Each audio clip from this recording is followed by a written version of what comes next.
Willkommen zu Frequent Traveler TV, heute wieder eine frisch gepresste Ausgabe. Die Themen, die wir heute für euch haben, sind aus der Kabine einer Air China Maschine auf dem Flug von Shanghai nach Beijing. Dann haben wir aus dem Hause Airbus Neuigkeiten, was den Ausstoß angeht, an neuen Flugzeugen, an neuen Bestellungen, aber auch an einen Kunden aus Deutschland im Ringelsocken-Look, der mehr Flugzeuge haben will. Auch geht es bei Airbus darum, ob man eventuell ein Flugzeug bastelt, was diesen Klappmechanismus aka Flügelspitzen-Einklapp 777 hat. Und wir haben einen Deal, der geht heute, wohin geht er eigentlich? Bleibt gespannt, wohin es geht. So, denkt dran, den Kanal zu abonnieren, die Glocke anzumachen, ein Like dazulassen, aber auch ganz, ganz wichtig, unten zu kommentieren und auch an die Kanalmitgliedschaft zu denken. Ich habe für alle nochmal ein Kanalmitgliedschaftsvideo gemacht, damit ihr seht, was die Kanalmitgliedschaft beinhaltet. Um alles ganz genau zu sehen, könnt ihr einfach auf den Button klicken. Da sind alle Vorteile nochmal aufgezählt und da seht ihr auch, was ihr für euer Geld bekommt. Würde mich freuen, wenn ihr das tut. Ansonsten bei Fragen, Sorgen, Ängsten, Nöten diese Nummer WhatsApp. Ja, das erste Thema ist Air China und bei Air China auf dem Flug war es etwas ungemütlich, um das Mindeste zu sagen. Ich gebe euch erstmal hier, schaut euch das an. Da seht ihr, wie die Sachen einmal in die Luft fliegen, wie hier noch ein Loch ist in der Decke. Über dem Kopf sieht man das, da seht ihr es. Der Kollege aus der Toilette kommt ganz locker raus. Das fand ich also relativ spannend. Was nicht so spannend und nicht so schön war, war natürlich, dass es Verletzte gegeben hat. Neben dem Sachschaden sind Verletzungen natürlich immer schlecht. Sachschaden kann man reparieren, Verletzungen nicht. Und zwar ist es so, dass hier ein Passagier und ein Crewmitglied ins Krankenhaus nach der Landung mussten, weil es wird vermutet, dass es dort zu einem Bruch kam. Ja, also Beinbruch oder sowas. Ich selber habe nur einmal so ein Erlebnis gehabt. Das war auf einem Inlandsflug in Finnland. Ich glaube, das war Helsinki-Pori oder sowas in einer ATR oder so. Und da hatte ich irgendwann mein Getränk auf Augenhöhe. Aber das ist auch schon lange Jahrzehnte her. Ansonsten habe ich solche Erlebnisse, Gott sei Dank, in der Form nicht gehabt. Aber auch hier könnt ihr jetzt unten eure Kommentare lassen. Und zwar auf die Frage des Tages, wart ihr schon mal in solchen Turbulenzen? Und das andere ist, ich bin immer wieder erstaunt, wie man dann zum Spielzeug wird. Habt ihr eventuell etwas, wie ihr eure Sachen vielleicht strategisch plant? Ich selber, wenn ich zum Beispiel in einem wackeligen Flug bin, ich nehme nur Wasser, weil ich habe keinen Bock dann auf Colaflecken oder sowas. Oder aber wenn es wackelig wird und ich habe meine Cola da stehen, dann trinke ich die als erstes weg und lasse das Wasser, weil Wasserflecken ärgerlich, aber das geht weg. Cola ist dann immer etwas dumm. Da bin ich mal gespannt, was ihr so zu sagen und zu schreiben habt. Das zweite Thema ist Airbus und die Auftragseingänge. Bei Airbus ist es so, dass es dort immer wieder lustige Sachen gibt und etwas Lustiges ist in meinen Augen, dass man dort jetzt über 1000 Bestellungen hat in den Büchern. Das ist in meinen Augen richtig krass, wenn man sich das genauer anguckt. Lass uns da mal anschauen, was es jetzt in diesem Halbjahr alles so gegeben hat. Und die Bestellungen natürlich sind in Paris auf der Airshow gewesen, und im ersten Halbjahr hat man auch 72 Flugzeuge, also im Juni 72 Flugzeuge, im ersten Halbjahr 316 Auslieferungen gehabt, 19 mehr als zum selben Zeitpunkt im Vorjahr. Das Jahresziel sind wieder mal 720 Flugzeuge. Letztes Jahr wurde das ja nicht erreicht. Die Großaufträge, auf die ich eingegangen bin, sind 1080 in der Gänze. Über 500 beziehungsweise bei Air India und bei der Freunde von Air India. Die haben 250 Flugzeuge bestellt, alleine. Dann gab es 36 Stornos, die muss man abziehen, aber trotzdem 1080 Flugzeuge in den Bestellbüchern. Man hat in Toulouse gerade eine neue Produktionslinie eröffnet für den A320er. Ich hatte es gestern ja berichtet, im Rahmen der 380er Reparaturlinie, nennen wir es einfach mal so. Und das ist schon krass, wenn man den Auftragsbestand sieht, dass 60% aus der A320er Neo-Familie stammen. Daran sieht man, wie stark und wie krass diese Familie ist. Jetzt sagt ihr natürlich, hey, Boeing hat auch mehr Zahlen und mehr Bestellungen und alles gemacht. Alles richtig, aber man sieht doch trotzdem die Dominanz. Boeing verkauft eher über meinen Augen über den Preis und über die schnellere Lieferzeit. Bei Airbus ist es so, dass man da etwas qualitativ warten muss, weil die nicht nachkommen mit den Bestellungen. Man kann jetzt natürlich sagen, hey, was ist bei denen kaputt, wenn man so viele Flugzeuge, 250, 500, also 750 alleine aus Indien hat?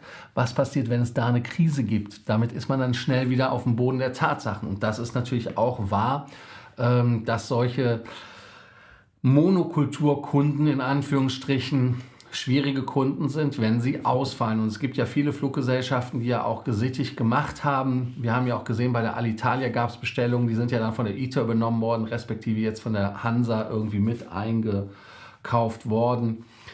Das sind dann immer wieder gute Sachen. Aber trotzdem ist es in euren Augen ein Problem, dass man sich auf einen Kunden oder auf eine Region verlässt, wenn es dann zu Problemsorgen kommt.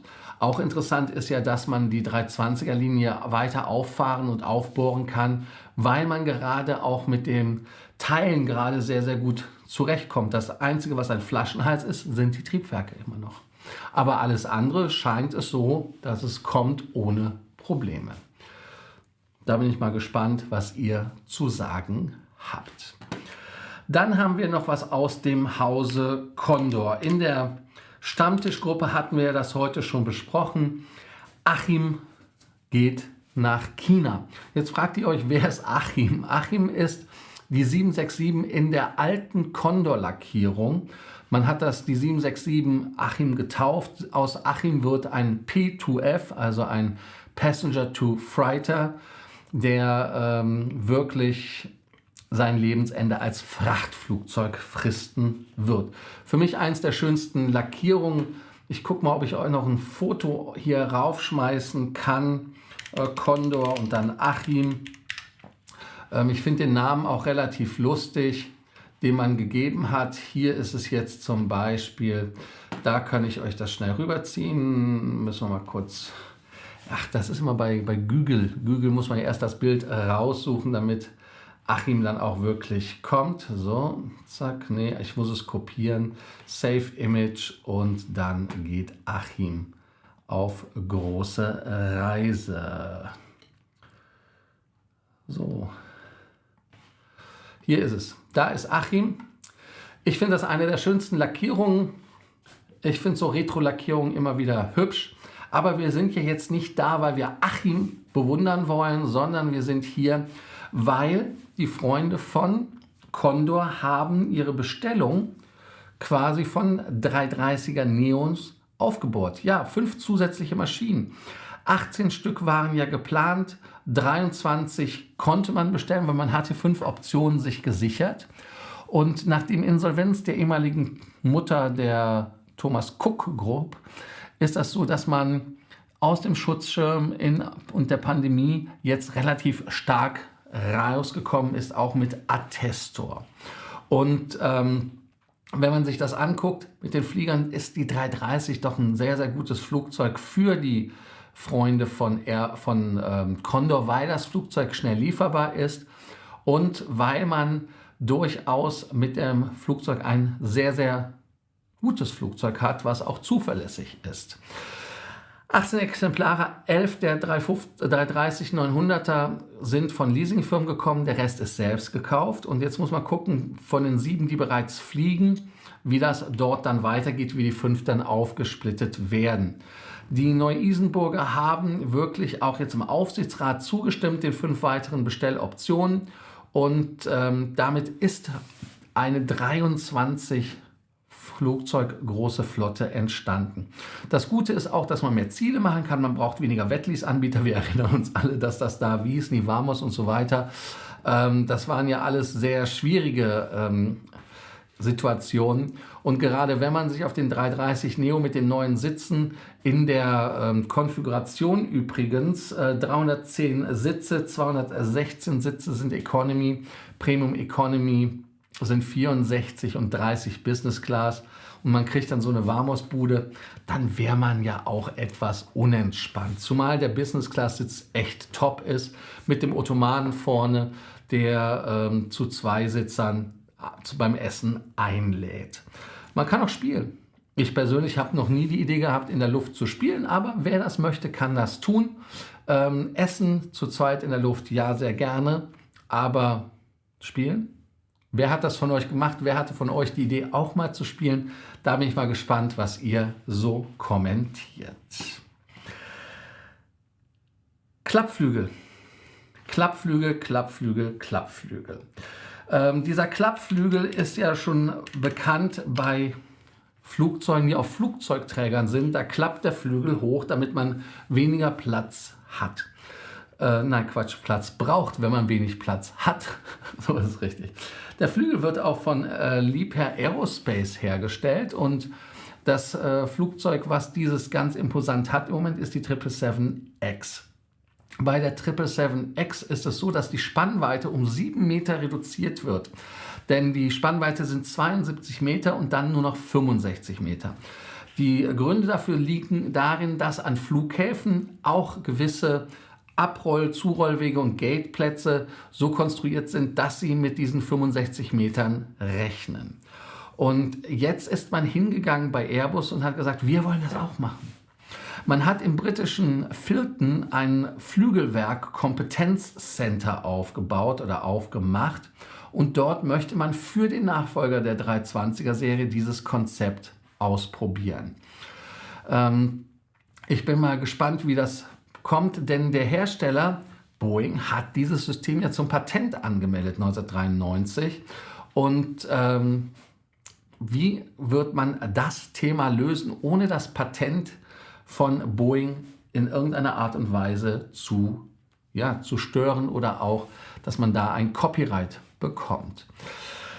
Das Flügelprofil ist natürlich wichtig. Warum macht man das Flügelprofil? Je mehr Tragfläche man hat, desto mehr ist das Flugzeug in Gleiten und auch wesentlich ruhiger in der Luft. Und wenn das Neue sogar mit diesen Open-Rotor-Triebwerken kommt und ab 2035 fliegen soll, das wird dann schon eine relativ coole Geschichte in meinen Augen. Warum? Hey, einmal sieht das bestimmt sehr geil aus, weil so lange Flügel wirken immer eleganter in meinen Augen. Und das nächste ist mit den Open Rotor, ich weiß nicht, ob das wirklich optisch, ästhetisch wertvoll ist, aber es ist zumindest in der Erfahrung, was man jetzt mit Triebwerktests gemacht hat, soll es wohl spritsparender sein. Und das ist ja das, worum es geht. Also, gespannt, schauen wir dahin. Und auf der Paris Air Show zwischen 2027 und 2030 soll dann dieser Nachfolger präsentiert werden. Also 2027 oder? Ich glaube, es ist ja nur alle 2 Jahre Paris Air Show. Also auch hier kommentiert, was ihr davon haltet. British Airways. British Airways kann man ja halten, was man möchte. Und viele sagen ja auch, dass die First Class der British Airways eher so eine Premium Business Class ist. Und wenn man jetzt den Freunden zuhört und da mal schaut, was Sean Doyle sagt, dann ist es so, dass man richtig Geld in die 380er Flotte investieren möchte. Man möchte da ein Retrofit machen. Man gibt natürlich wie im Alten immer wieder das so hin, dass der Kollege Cruz schuld ist, heißt also derjenige, der das vorher versaubeutelt hat. Und jetzt möchte man sagen, nee, das ist so. Ich bin da mal wirklich gespannt, was daraus passiert. Aber hier hat man im Gegensatz zur Lufthansa wirklich ein Commitment zum A380er, weil sie auch sagen, man kriegt die Bude eingerannt mit dem 380er, weil die Leute wollen 380er fliegen. Der 380er ist, wenn man von Innenraum ausgeht, natürlich das Flugzeug, was am meisten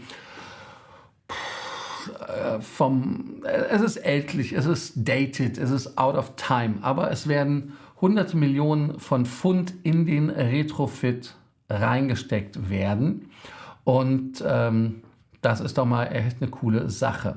Man wird natürlich dann auch gucken, ob es da jetzt diese neue Premium Economy gibt und auch diese frisch aus dem Hangar kommenden, aus der Produktion kommenden 787 Dreamliner und auch die 350er, die halt wirklich diese schöne Business Class haben. Würde mich freuen, wenn das in die 380er reinkommen würde, wäre mal ein geiles Erlebnis. Und neben den Sitzen sollte man auch eventuell wirklich eine Bar machen, so wie Emirates das macht. Das ist ein Alleinstellungsmerkmal in meinen Augen, zumindest im europäischen Bereich. Könnt ihr aber unten auch wieder schreiben, was ihr davon haltet, was ihr davon denkt, inwieweit ihr sagt, hey, 380er, cool, dass die das machen. Jetzt haben wir unseren Deal Zone Deal. Und zwar bei dem Deal Zone Deal handelt es sich wieder um einen P-Tarif. Der P-Tarif bei Lufthansa Minimum Aufenthalt 6 Tage oder eine Nacht von Samstag auf Sonntag, maximal 3 Monate, wenn ich es richtig im Kopf habe. Und last but not least ist das hier so, dass wir den Ganzen bei einem Preis von 1.599 € haben. Jetzt fragt ihr natürlich, wo geht es hin? Von Stockholm über Frankfurt nach Seoul. Seoul ist in meinen Augen eine Reise wert. Incheon ist schon tippitoppi. So, dann gucken wir uns das Ganze auch mal auf der Karte an. Da seht ihr das. Stockholm nach Frankfurt sind 761 Meilen. Dann geht es weiter mit 5.322 Meilen und hin und zurück sind die ganze Sache 12.166 Meilen. Ihr sagt, was macht sich in meinem Meilenkonto? Air China sind 19.532, 15.170 sind Singapore Airlines, 12.136 bei Thai, bei United, LATAM, aber auch bei Copa, bei SAS sind es 12.118, genau wie bei Miles & More. 11.378 bei Air Canada und dann geht es ganz, ganz schnell runter auf 0. Aber Air New Zealand ist 0, Turkish Airlines ist 0. Damit wird das quasi bei den Fluggesellschaften in P eine Null-Nummer. Jetzt können wir uns direkt konzentrieren auf die Frage des Tages. Und die Frage des Tages, die buche ich euch direkt hier ein. Da ist sie ja auch schon. Und zwar wart ihr schon mal in solchen Turbulenzen? Ich bin ja persönlich immer wieder erstaunt, was dort für Kräfte roh und sinnlos walten, wenn man die Einschläge sieht an der Decke. Wir haben ja auch noch die Bilder im Kopf von der 330 Neo von Condor nach Mauritius. Da hatte ich euch ja auch Bilder gezeigt. Das ist schon alles relativ erschreckend, wenn man da guckt, was da für Kräfte sind. Da bin ich mal gespannt auf eure Kommentare. So, dann gucken wir doch mal, was ihr geschrieben habt. Und dann geht das auch direkt los. Hallo Bernhard, hallo Frank, hallo Sven. Und dann gucken wir mal direkt weiter. Hallo Matthias, hallo Frank, hallo Stadtbär. Frank schreibt zum Beispiel zu den Turbulenzen. Mittlerweile gibt es bei jedem Flug Richtung Amerika Turbulenzen. Daran muss man sich halt gewöhnen. Von Singapur nach Frankfurt gab es auch Turbulenzen, trotz großen Flieger. Ja, wird immer mehr. Hat was mit Klimawandel zu tun. Ich kann es nicht beurteilen. Ich bin keine Fachkraft. Stadtbär. Turbulenzen kaum vorhersehbar. Ich bin wieder beeindruckt, wie das Kabinenpersonal trotz Anschnallzeichen noch durch die Kabine läuft. Entsetzt bin ich, wenn Eltern mit ihren Kindern durch die Gänge lustwandeln.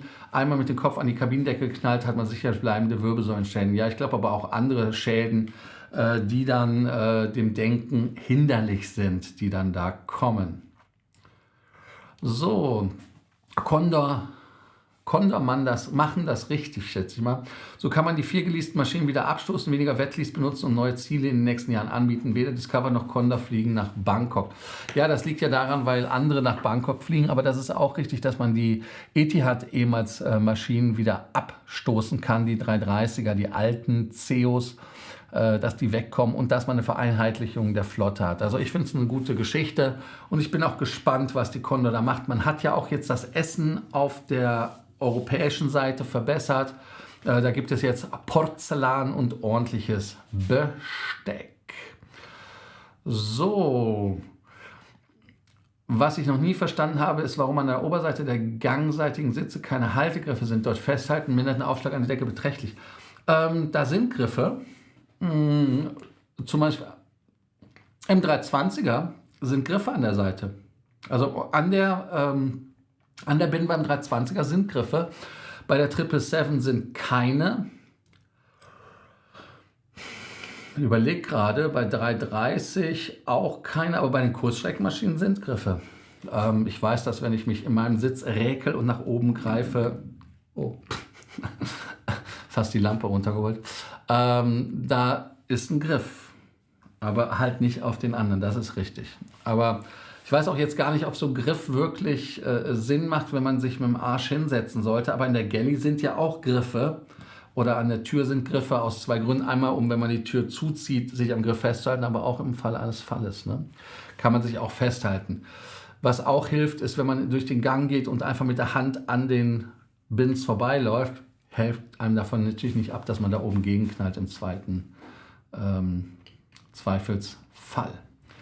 Ja, damit haben wir das Ganze abgearbeitet. Ich danke euch, dass ihr heute dabei wart bei Frequent Traveler TV. Schaut das Video an wegen der Kanalmitgliedschaft und welche Vorteile ihr habt. Und bei Sorgen, Ängsten und Nöten hier Kanal abonnieren, Glocke, Like, kommentieren und bis morgen in Alter und in Frische. Danke euch, bis dann, viel Spaß, ciao, ciao. Bin dann raus.